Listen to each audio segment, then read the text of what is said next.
This is the Detroit Sports Podcast Network.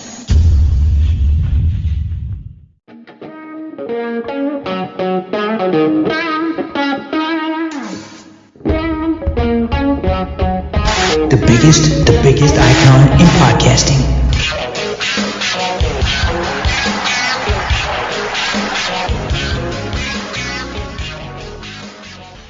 Happy St. Patrick's Day, everybody. Welcome into the latest edition of Doc and Jock. I am the Doc, John Macaroon. Joining me on the 60-degree day, finally, some nice weather in the 50s and 60s, the sun. After a weekend where we had snow, it's finally nice to have an opportunity to get outside and do something. St. Patrick's Day, the NCAA tournament's about to start a little bit later on this afternoon. I can't wait to talk about everything going on with Michigan State, the Detroit Lions, and breaking down all the things in the world of Detroit sports. What's up, cuz? What's happening? Man, there is so much going on. And, at this point, if you're listening to this, you're probably half in the bag. You're inebriated. You've been drinking green beer all day. I think it's fantastic. But we were talking a little bit pre-show, and I brought it up to you, and then just as you were about to answer, I totally cut you off. And I don't know if you want to start with college basketball as that's about to get underway, or if you want to start with the NFL. So where do you want to start first? Because we've got a jam-packed college basketball segment, and we've got a jam-packed NFL segment. And I want to know where you want to kick this bad boy off. Let's start with the NCAA tournament, because okay. Then I'll save the one question I have for you for later.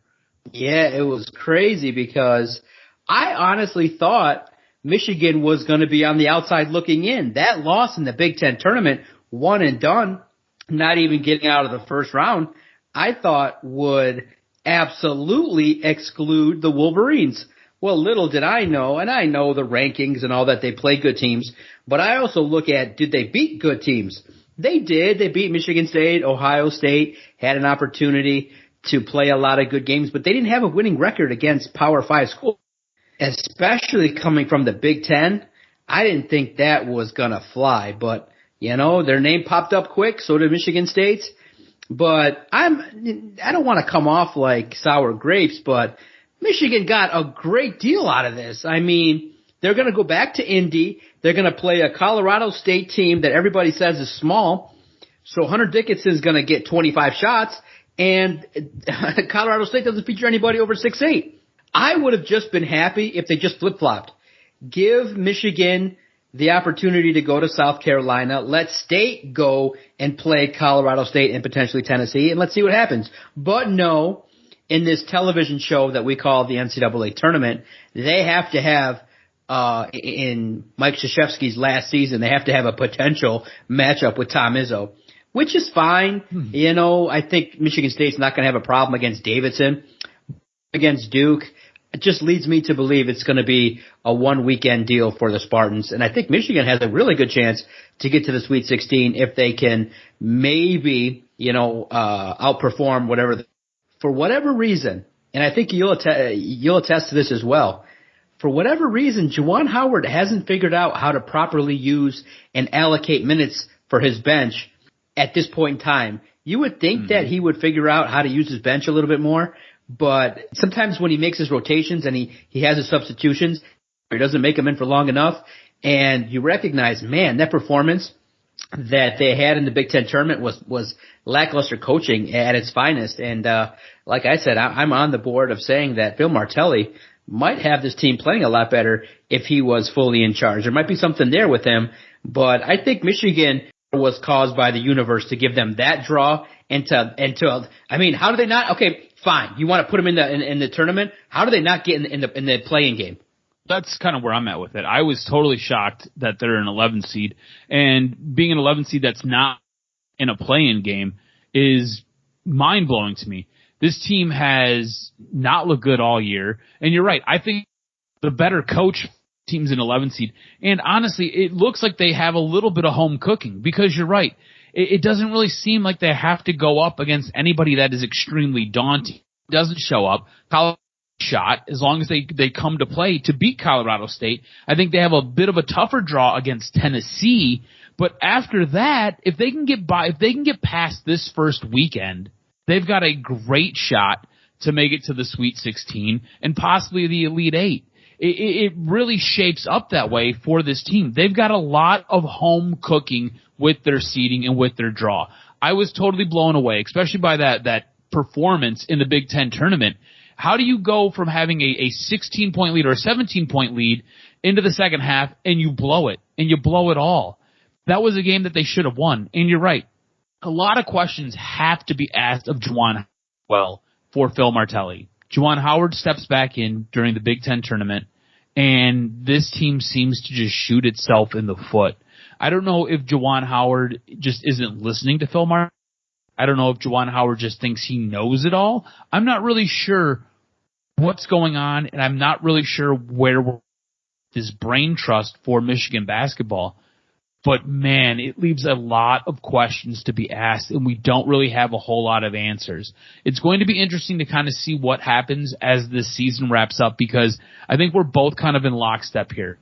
One of us are really expecting a ton out of, as far as Michigan goes, again, completely shocked and awed that this team has an 11 seed, and it's not a play-in 11 seed, that they were just basically Colorado State. Just shocking, absolutely shocking to me. As far as Michigan State goes, look, this is a team that if they're playing well, if they get a little bit hot, they can do some damage. I think this team should beat Davidson, and I think this team will beat Davidson. And look, I don't think Duke's a very good team. Like last weekend, I was watching the Duke-NC State game, and NC State ends up taking care of Duke while Mike Krzyzewski's attempting to get sucked off during a retirement. So it was absolutely nuts. This Duke team isn't very good. And honestly, I think Michigan State can beat this Duke team. I don't think Michigan State should be scared of this Duke team. But that being said, Michigan State's been inconsistent, and they've been up and down. Both of these teams have been super up weekend, extremely difficult for both of these teams. What do you think about Michigan State's odds of getting past Davidson, getting past the winner of Duke, Cal State Fullerton? Yeah, well, all I can do is hope that it's not Duke, because, look, Michigan State is just one of those teams that when you look at it, cause it's crazy. It's just one of those teams where they have the potential. They could shoot with anybody. If Max Christie, if, Walker and the point guards play well. But at the happen in the Big Ten tournament, they fold and they can go for long stretches without scoring the basketball. They struggle in transition, and they struggle with turnovers. So I think it's one and done. I think they beat Davidson. They get to the weekend, and it's a nice matchup against Duke, but in the end, Duke will take it down. I think that Michigan State and this year it's pronounced a lot more than other years. But this year, more than others, you just need that one more player that can get his own shot, and they don't have it. They don't, they have to really play solid basketball, work the ball around the floor, and find the guy that's open. But they can go cold real quick. Or I could see this team getting to the Final Four. They could also turn it around and get to the and get hot. And if there's a candidate to be an unsung hero, it could be Bingham on defense or Max Christie lighting it up a little bit on the big stage if he starts getting open. Back in the day, Michigan State would always have those guys that potentially got hot in the tournament. But I just don't see it. I see both potentially this year, and I'll ride the fence on this one. I think both win a game for Michigan and then followed by Sunday for Michigan State. And look how lucky I get.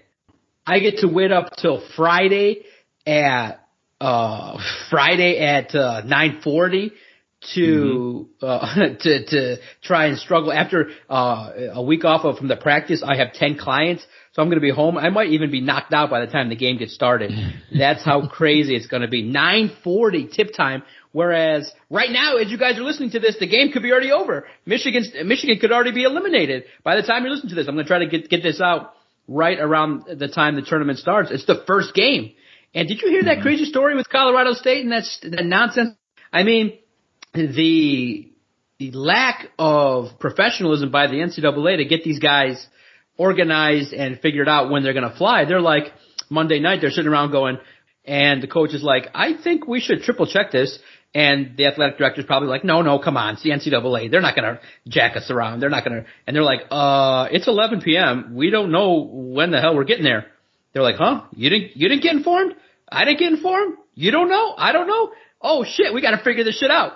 And by like 1 a.m. on Monday, they're still trying to worked it out. But the way in which the world works and how sometimes things fall through the cracks, it happened with Colorado State. But, that's for Michigan, it is crazy. It is crazy that, the coach and the media have to kind of go on Twitter and start going, well, Colorado State doesn't have a flight yet. And they're like, huh? Oh, it's the way it is. But yeah, I really just, in my opinion, I would be happy if it was reversed. If Michigan was, Michigan I think is in the East, right? And then Michigan State's in the South? Or whatever. Michigan's in the South, Michigan State's in the West. Okay. I wish it was switched. I wished it would be where Michigan was playing Davidson and Michigan State was playing Colorado. I think Michigan State is worthy of an 11 seed, but whatever. It's the way it is. It's going to play itself out. Well, in the end, it's a tournament. In the end, it's a tournament, and it falls where it falls, and you got to win no matter who it is. Well, I think learned from this committee, at least this year, anyways. There was not a lot of emphasis put on what these teams did and what these teams accomplished down the stretch. The final couple of weeks didn't really seem to matter to these teams. That's why you've got a team like Indiana playing in a play, which, mind you, wasn't Indiana the team that beat the Big Ten tournament? Wasn't Indiana a team that made a yet they've got to go and scrap and play early to get in? It's really weird the way this all kind of worked its way out, and it shows you what scheduling powerhouses will do for you. It shows you what winning, when you falter down the stretch and you don't play your best, get a bit of a pass. And I think Michigan, to put it bluntly, Michigan got a pass this year. They absolutely got a pass, and they're lucky. They're very fortunate to be seated 11 seed playing in the South where they're playing. And look, I think they get by Colorado State, and I think they have a hard time getting by Tennessee. For some reason, they're fortunate to get past Tennessee. This team has a really nice shot to really make some noise in the Sweet 16. So it'll be interesting to kind of see how this all plays out. I think both these teams, both Michigan and Michigan State, I think they both lack a guy who can take a game over and really can break down a deep 1-on-2 for that matter. I think both these teams lack that guy who can really just whatever it is that they want to do, whether it's pull up for three, whether it's drive the basket. Both these teams really lack that one player who can transform and really take over and help a team win a game. So teams do in this tournament, either one of them making a deep run. Yeah. Either one of these teams make a deep run. But I'm excited. I think that, I really like Kentucky. I mean, first time Calipari has some experience to take into the tournament. Gonzaga, do they finally get over the hump and handle their business? It's going to be interesting to see. And Matt Painter take a stride in the tournament. Does Tom Izzo have some magic left in it? And you never know. Maybe, the likes of Hunter Dickinson raises his game to a primetime attitude and as well can lead a team. And so he'll become, really have an opportunity to really shine on both ends. So be given their opportunities. Everybody, I think, is on a footing where it's a good – I like the way in which the announcement was made. Boom, get right into it. Let's go. Let's see what's going on. Michigan State, Michigan pretty much knew within the first 15 minutes what was up. And now we can break it all down and we can see what's going on in this tournament. I'm happy. I think this tournament has a chance to be fun. They're talking, and before we start talking about the Lions and free agency, they're talking that this tournament has the potential to have a lot of double-digit seeds advance into the Sweet 16. Got to find a way to get this bracket really popping in the DSP Listener Challenge, which you can sign up free. If you go to @Detroit Podcast, you can join free, fill out your bracket, get in listeners and the host here on the Detroit Sports Podcast Network. But it's going to be wild. I don't think it's going to be chalk this year. I think there's going to be a lot of wild upsets, and a lot of people are intrigued by how this tournament's going to shake out, especially with COVID, transfer portal. College basketball is a unique thing. Which team do you think right now is the favorite going into it? In college basketball? In the tournament? Who's the favorite? Oh, man, who's the favorite? It's tough, right? Gonzaga, yeah, Kentucky? I mean, it's one of those, you could see a couple of these double-digit seeds really make a lot of noise. Normally, everybody gets super excited when you have when you've got that 10 seed that rises up and pops a 5 seed. But I don't know. I feel like I don't really think there's anybody out there who really strikes me as being super lethal this year. I think if you forced me to pick, if you said you have to pick somebody, I think I would probably pick Gonzaga, but I'm not even confident in them making it all the way, But I would probably pick Gonzaga. Gonzaga would probably be my team. Yeah, it's upon us. I can't wait to see how it shakes out. All right, here we go, cuz free agency has started, and boy, all right, wait, hold on. Before we get into free agency talk, before we get into all of that, did you hear that crazy story about Tom Brady? Have you heard that news? No. What crazy story is that? Is it about the gambling or the potential that somebody knew about it and went and made a huge bet? No. It's the story about Tom Brady basically retiring and then going to take over the Miami Dolphins. But the lawsuit that the Miami Dolphins are embroiled in with Brian Flores kind of screwed it all up. Sounds like Tom Brady was going to go and be the general manager of the Miami Dolphins. Oh, and there were backdoor deals that were made with Stephen Ross. And of course, Stephen Ross, U of M alum, Tom Brady, arguably the greatest Michigan football player to ever come out of the University of Michigan, to come out of Ann Arbor. It sounds like there was a backdoor was going to go, set up shop, and be the new general manager of the Miami Dolphins. That was why he retired. And then the whole thing with Brian Flores and the lawsuit and everything that basically is embroiled kind of put that in the trash can, because if Tom Brady was to take over, obviously they would have to do some research. They'd have to look into this. But because of that, Tom Brady said no. Next thing you know, Manchester United game, seen with Cristiano Ronaldo, up in the owner's press box. And who owns Man U? Same person who owns the Tampa Bay Bucks. Next thing you know, Tom Brady's coming back. Have you not heard this story? No, you're the first to, I heard whispers of something along the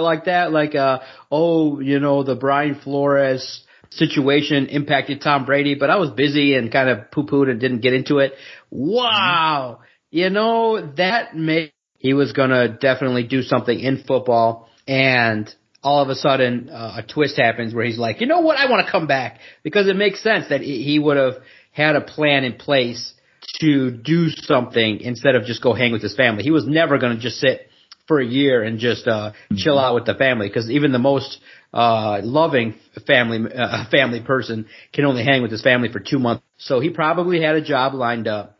And I think that once he figured out, Miami, that place has the potential to be a cesspool. I don't want to have nothing to do with it. Absolutely, I can see that happening. And then he's like, you know what? Going back for a year, what really is going to be the real for me? I can do what I got to do. I can play well. I can have my guy back in Gronk, get a running game for a year as opposed to the headache. And maybe he ends up running a team, but my God, why would you not run a team that could be a little further ahead? Maybe like the Chargers, or maybe get involved with an organization at the lower level, kind of have like an advisory role for a year. Chill out. Why are you going to jump in and, man, look at Tom Brady. The man wants to hustle, because if it was me, I'd be like, yeah, I want to join.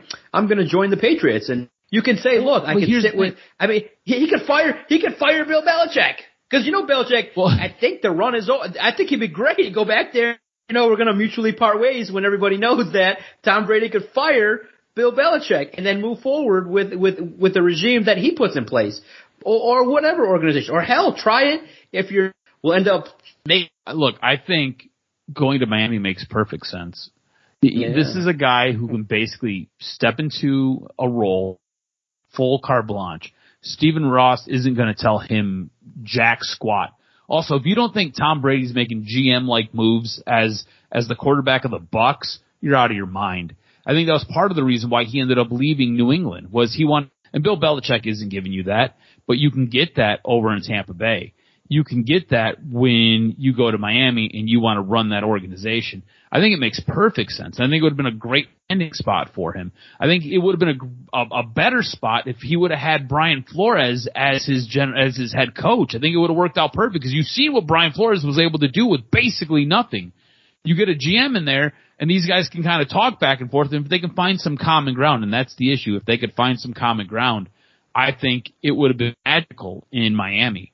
But it's interesting. I think this is a story that maybe we put a pin in and we come back in a couple of years after Tom Brady actually retires. I don't think anybody retirement. I think once he actually retires, we come back and we see which team he takes over and who he's the general manager of.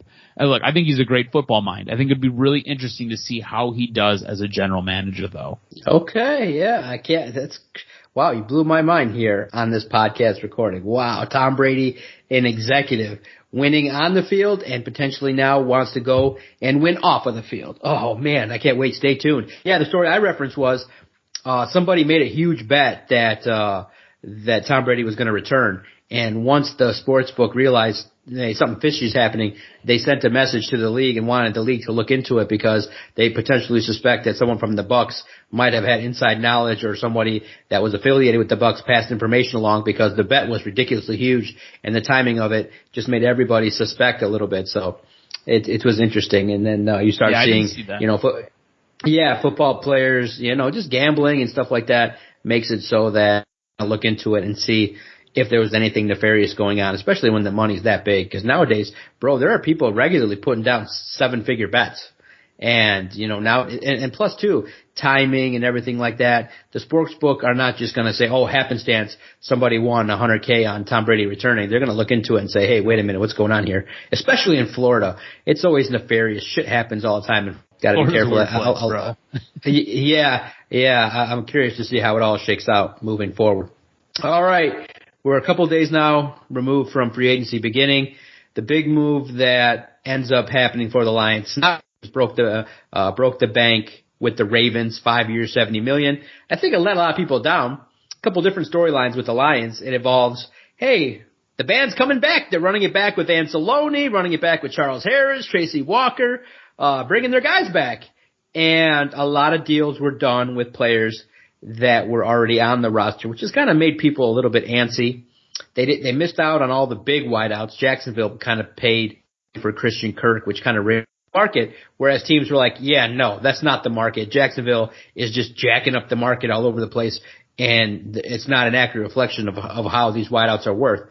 So the Lions miss out. They don't take the chance on Allen Robinson, which was wise, because he's older. You don't want to pay him $15 million plus.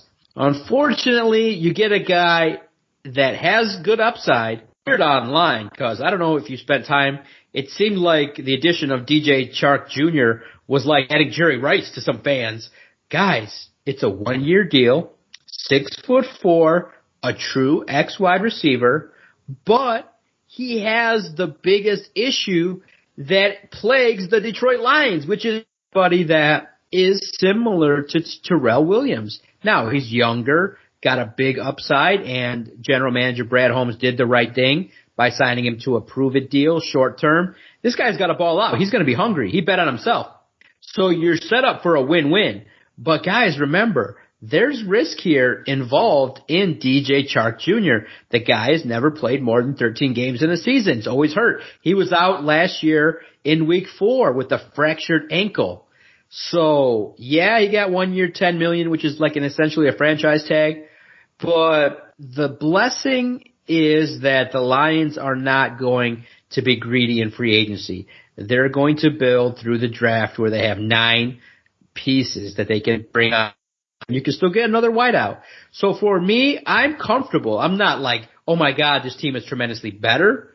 I'm not like, oh my God, this team is tremendously worse. I was a little bit frustrated on Monday because 12 o'clock hits on Monday and you jump to announce that we signed Alex Anzalone, Sean Dion, and CJ Moore. I'm like, whoa, pump the brakes on the 12:01 text that you brought the band back together. guys, read the room. Wait till like 1 o'clock to announce Alex Anzalone, because the first thing that you saw under the announcement was why. Do you think that announcing that first, fans were like, why? Why are you running sign Tim Boyle? It's like, God, that was the one for me that I could have did without. Tim Boyle had a year and he got hurt, and when he got in there, he didn't look like anybody that was worth developing. I mean, I would have went with more of a proven backup and allocated some funds there.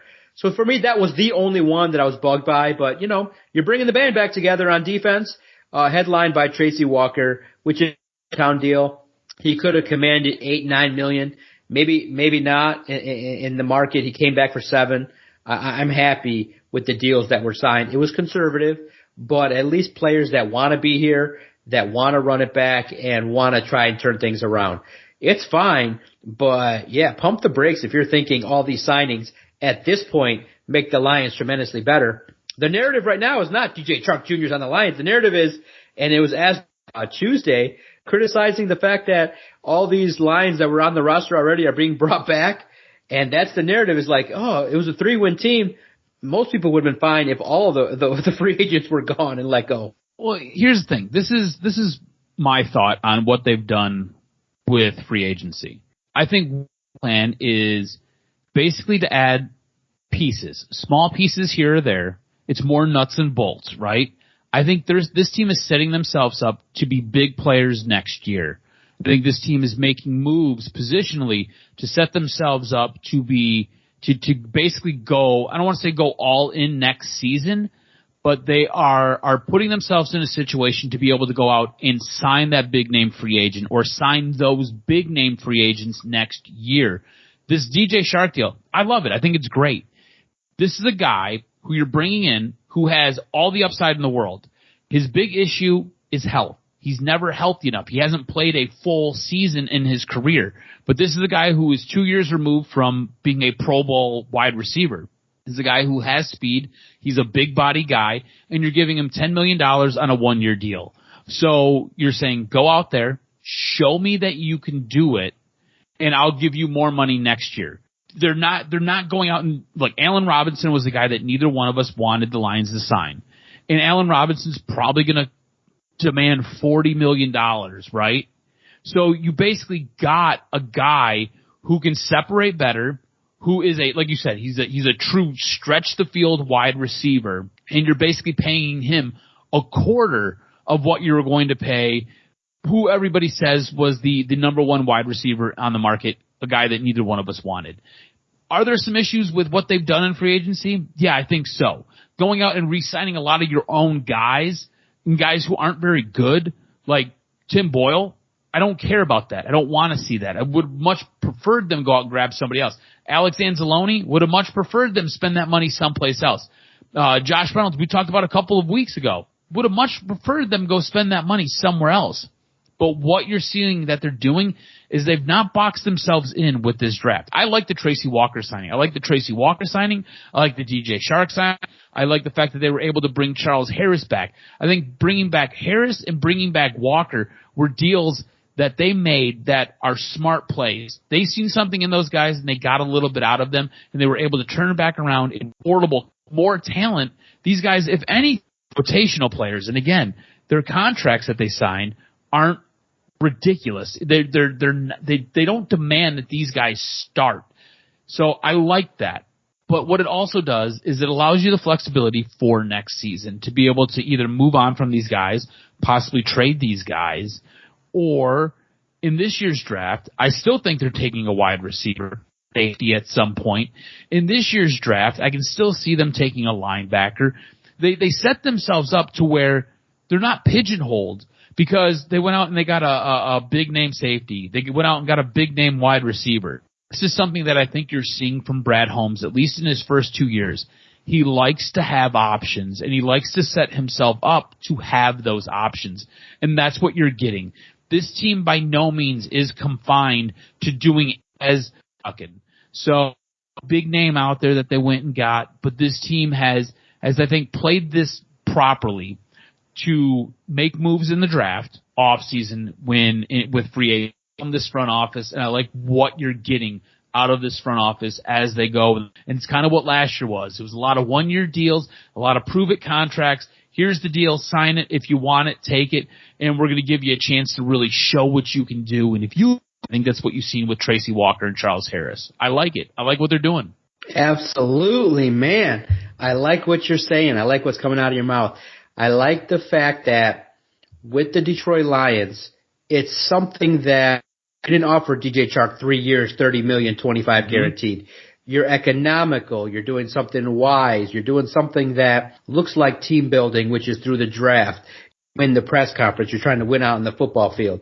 And by and large, these decisions are fair. I mean, I think that, they have a lot of young talent that they're calling upon to take the next step. And I think that the opportunity will present itself for the Lions to do some things in the future. And remember, the cap is good, but it's not that good. The Chark Jr., you probably were going to be priced out a little bit for Marcus Williams. But, so far, so good.